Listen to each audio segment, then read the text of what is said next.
जा कमाए कलकतिया राजा मारली सवतिया मतिया राजा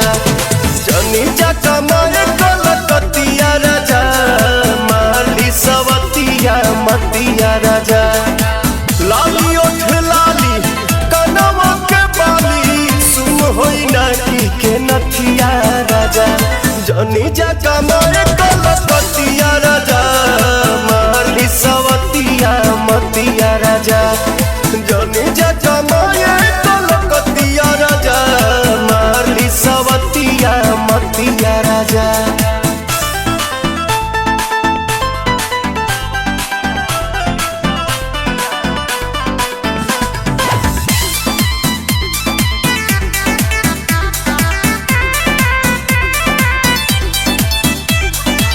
छोड़ी के मेहर हो जाइबा हे हार हमारा से बेसी न करी के यार तने नहीं राजा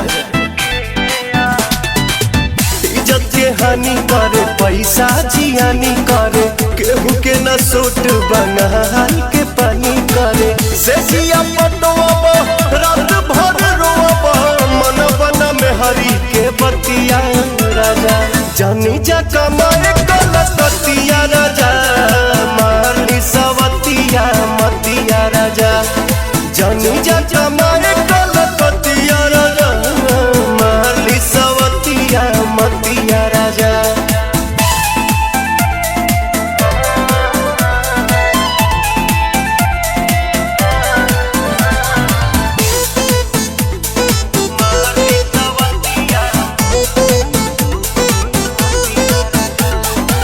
बोला ये पवन आखिर गलती कमान बा कुछ के न गम्बा एक अलहम्बा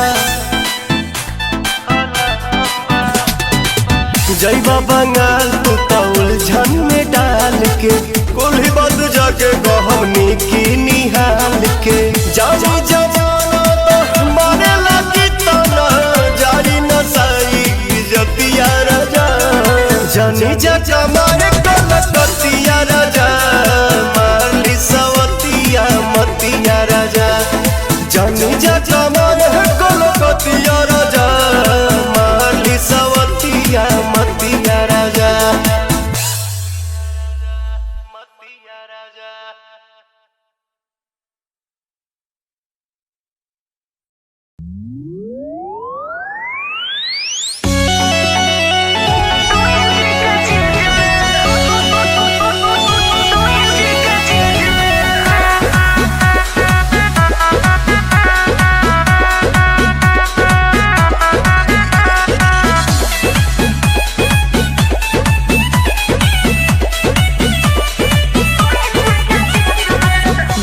ससुरा मजा मिलल की ना दुनो अनार तोहर हिलल की ना गैलू ससुरा मजा मिलल की ना दुनो अनार तोहर हिलल की ना मुसर डलले बताहरा बिरी